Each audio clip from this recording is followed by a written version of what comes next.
গোৱালপাৰা জিলাত পৰ্যটনৰ আকৰ্ষণৰ কেন্দ্ৰবিন্দু হৈছে ঐতিহ্যমণ্ডিত শ্ৰী সূৰ্য পাহাৰ। গোৱালপাৰা নগৰৰ পৰা প্ৰায় 12 কিলোমিটাৰ দূৰত্বত দক্ষিণ পূবত অৱস্থিত শ্ৰী সূৰ্য পাহাৰ অসমৰ এখন উল্লেখযোগ্য স্থান হিচাপে পৰিচিত।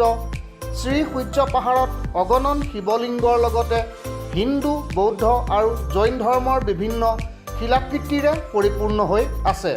শ্ৰী সূৰ্য পাহাৰৰ পাদদেশ আৰু ইয়াৰ আশে পাশে ব্ৰাহ্মণ্য ধৰ্মৰ বহুতো শিলত খোদিত ভাস্কৰ্য দেখিবলৈ পোৱা যায়।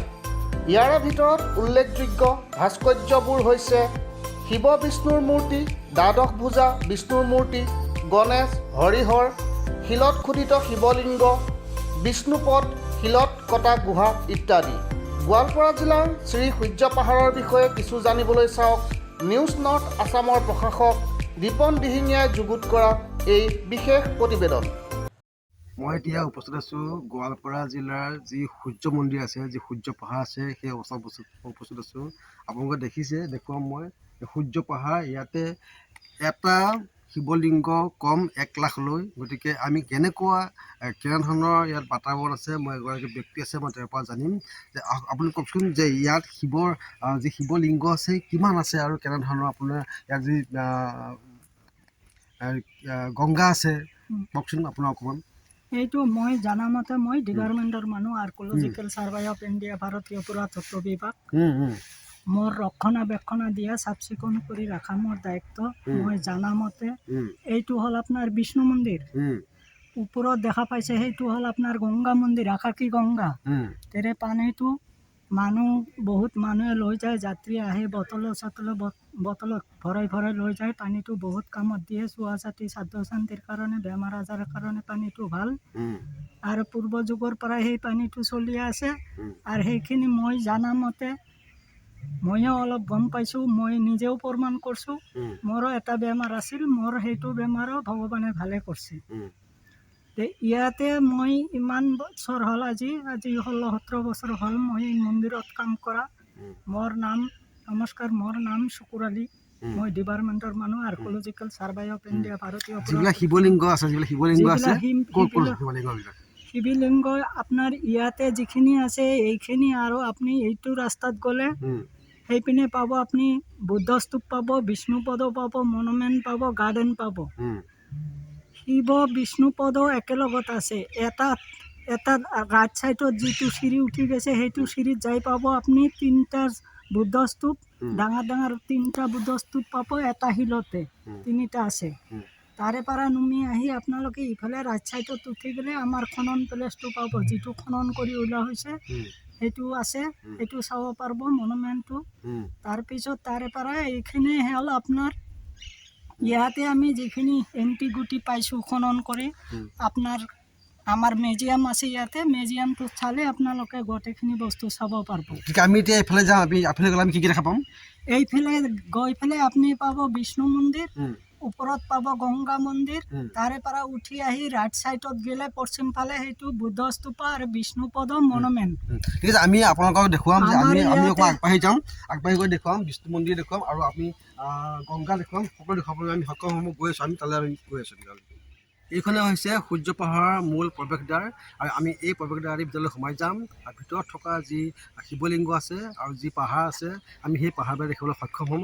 আৰু তাতে যি ধৰণে মঠ মন্দিৰ আছে, মই কেইটামান পাছত অনুৰোধ জনাম যে গোটেই যিখন শ্ৰী সূৰ্য পাহাৰ মহাপীঠৰ স্থান আছে, সেই স্থান যিখন মেইন তোৰণ আছে, সেই মেইন তোৰণখন দেখাবলৈ অনুৰোধ জনাইছোঁ। এয়া হৈছে আকাশী গংগা। আমি এতিয়া আকাশী গংগাৰ ভিতৰলৈ সোমাই যাম। ভিতৰৰ যি গুহা আছে সেই গুহাত আমি সোমাই যাম।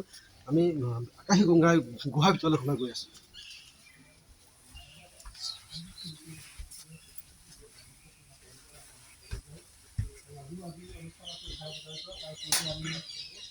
এইটো গংগা মা, এয়া হৈছে গংগা মা। আৰু ইয়াতে এজন পূজাৰী বহি আছে। আপুনি ওপৰত দেখিব এটা শিলৰ মাজত এই গংগা মা। আৰু এই পানী দেখিব, আপোনালোকক অকণমান দেখুৱাম, মই দেখুৱাম গংগা মাৰ পানী। এই পানী দেখুৱাম, গংগা মাৰ দেখুৱাম। ইয়াৰ পানী কি কামত আহে বা কেনেকুৱা ইয়াৰ পানী? এইটো ভগৱানৰ কামত লগাব পাৰে, গলত চুৱাতে লাগিলে ছিটাব পাৰে আৰু গলৰ ঠেক বেমাৰটো ভাল হয়। এই যে ঘেঘ হয় অঁ অঁ সেইটো বেমাৰ ভাল হয় আকাশী গংগা পানী অকণমান দেখুৱাই দিয়ে কেমেৰা অকণমান শিলৰ মাজত আকাশী গংগাৰ পানী আমি আমি আহি পেলাই আপোনালোকৰ ওচৰত কথা পাতিম আমি ওপৰলৈ যাম ওপৰলৈ কি আছে ওপৰত ওপৰলৈ শিলৰে নাম আছে শিলৰ হাতী আছে আমি ওপৰলৈ গৈ আছোঁ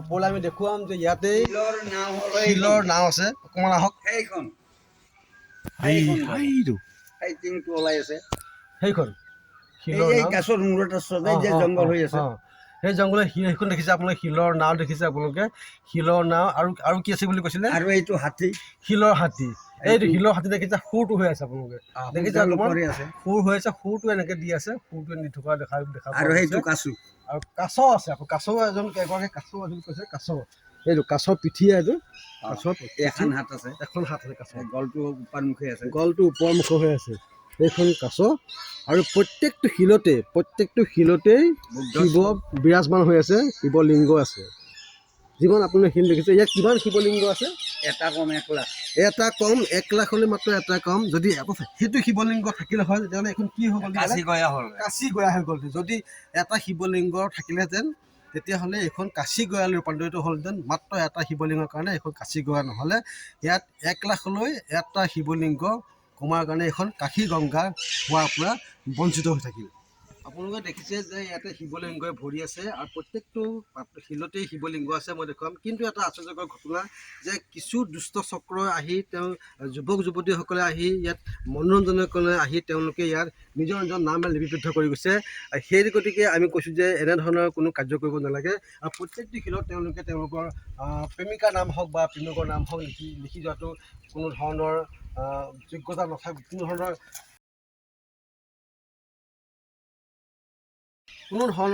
যুক্তিৰ দ্বাৰা থাকিব নালাগে আমি দেখুৱাই আছোঁ আমি আৰু দেখুৱাম যে শিলৰ যি শিলসমূহত যি শিৱলিংগ আছে আৰু দেখুৱাম আমি দেখুৱাই আছোঁ আমি সুন্দৰকৈ দেখুৱাম শিৱলিংগবিলাকক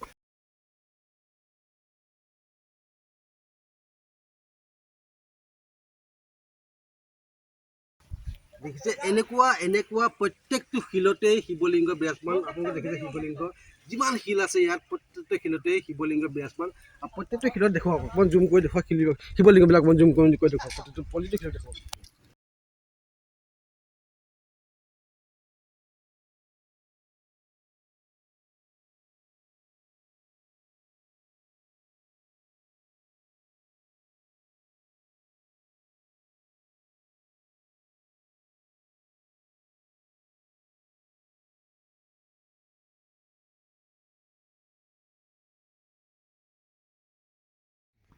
এই শিলত খোদিত বিষ্ণু মন্দিৰ আপোনালোকে দেখিছে অকণমান কেমেৰা পাছত দেখাম যে জুম কৰিব ক'ম এই হৈছে শিলত খোদিত বিষ্ণু মন্দিৰ এইভাগ বিষ্ণু মন্দিৰ ইয়াত অজস্ৰ শিলামূৰ্তি আছে আৰু প্ৰত্যেকটো শিলতে শিৱ বিৰাজমান শিৱলিংগ আছে এই মন্দিৰৰ ভাগৰ পূজাৰীজনক মই কথা পাতিম যে কিমান চনৰ পৰা আপুনি ইয়াত আছে বা আপুনি কিমান মই আজি 1 বছৰৰ পৰা ইয়াতে আছোঁ ইয়াৰ আগত বেলেগ আছিল অঁ ইয়াৰ বিষয়ে আপোনাক কওকচোন আপুনি অকণমান আমাৰ ওপৰত যিজনা আছে 12খন হাত লৈ তেওঁ স্বয়ং বিষ্ণু ভগৱান বিষ্ণু আৰু তলত আছে তেওঁলোক 3জন ব্ৰহ্মা বিষ্ণু মহেশ্বৰ তাত বাওঁফালে আছে 5জন তেওঁলোক পঞ্চপাণ্ডৱ তাৰপিছত তেওঁলোকৰ পিছপিনে আছে 4 বিষ্ণু 4 দূত তাৰপিছত মোৰ সন্মুখত আছে এখন বেৰত সেইখন আমাৰ তুলসী দেৱীৰ থান তাৰপিছত ইপিনে এটা গুহা আছে প্ৰথম গুহাটো হ'ল শিৱৰ গুহা আৰু দ্বিতীয় গুহাটো হ'ল শংকৰচূড়ৰ গুহা ঠিক আছে আমি অকণমান আমি জানিছোঁ যে আমি যিটো শিৱৰ গুহা আছে বুলি কৈছে সেই গুহালৈ আমি প্ৰৱেশ কৰিম আমি ধন্যবাদ জনাইছোঁ তেখেতক আমি গুহাৰ বিষয়লৈ যাবলৈ চেষ্টা কৰি আছোঁ সূৰ্য পাহাৰৰ অন্য এখন স্থানত আমি উপস্থিত আছোঁ আৰু ইয়াতে এই পবিত্ৰ স্থানত কিছু লোকে আহি আৱৰ্জনা ভৰাই পেলাইছে আমি দেখুৱাম যে প্লাষ্টিকৰ কেনেকৈ কেৰি বেগ ইয়াত পেলাইছে আৰু প্লাষ্টিকৰ কেৰি বেগসমূহ ইয়াত যেনেকৈ পেলাই থৈ তেওঁলোক গুচি গৈছে ইয়াত এনেকুৱা ধৰণৰ এটা পবিত্ৰ স্থানত তেওঁলোকে আহি তেওঁলোকৰ মনোৰঞ্জনৰ কাৰণে যিসমূহ আহিলা ব্যৱহাৰ কৰিছিলে সেই আহিলাসমূহ ইয়াতে পেলাই থৈ তেওঁলোকে এটা অপৰিষ্কাৰৰ সৃষ্টি কৰিছে ইয়াত কোনো তেওঁলোকৰ যুক্তিত থাকিব নোৱাৰে তেওঁ যুক্তিসংগত কথা হ'বই নোৱাৰে তেওঁলোকক আমি জনাইছোঁ আৰু যিসমূহ এই মন্দিৰৰ পৰিচালনা কমিটি আছে তেওঁলোকক আমি অনুৰোধ জনাম যে এনেকুৱা লোকৰ পৰা তেওঁলোকে বিহিত ব্যৱস্থা ল'ব লাগে, এনেকুৱা লোকক বিহিত ব্যৱস্থা ল'ব লাগে। কাৰণ এনেকুৱা এটা পবিত্ৰ ঠাইত তেওঁলোকৰ আহি কেনেকৈ তেওঁলোকৰ মন গ'ল যে ইয়াত এনেকৈ আৱৰ্জনা সৃষ্টি কৰি তেওঁলোকে ঘৰলৈ গুচি যাব পাৰিছে।